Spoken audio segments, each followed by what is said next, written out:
mostly Luzon, dapat talaga kayong mag-ready. Kung masabi ko sa inyo na 2025, bangka ang kailangan, baka sa 2026 kailangan na natin ng yate. Mostly sa mga bagyo, papasok sa bansa natin ay halos nasabayan ng lindol.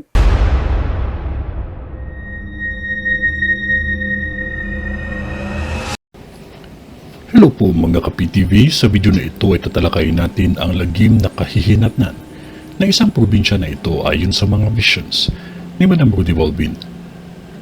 Pero kung ikaw ay hindi pa nakasubscribe sa aking channel, baka naman.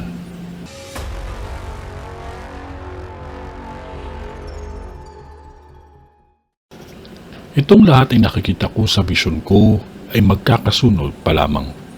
Uulitin ko po na kung ano man ang nakikita ko sa vision ko ay hanggang dun lamang ang aking masasabi. Nasa sa inyo kung paniniwalaan ninyo ito o hindi. Ang mahalaga ay huwag kayo makalimot na manalangin lamang sa Diyos Ama. Dahil siya ang makapangyarihan sa lahat. Tondo, may sunog na naman akong nakikita na mangyayari pa lamang at dalawa ito. Ang isa ay hindi kalayuan sa lugar na kung saan madaming truck na dumadaan at may kantin pa akong nakikita. Ang isang sunog naman ay sa lugar na kung saan may nagtitinda ng steak at water station. Maging maingat dahil malawak ang sunog na ito. Binondo, isang sunog na hindi kalayuan sa simbahan at sa lugar ito na kung saan may nagtitinda ng pampaswerte.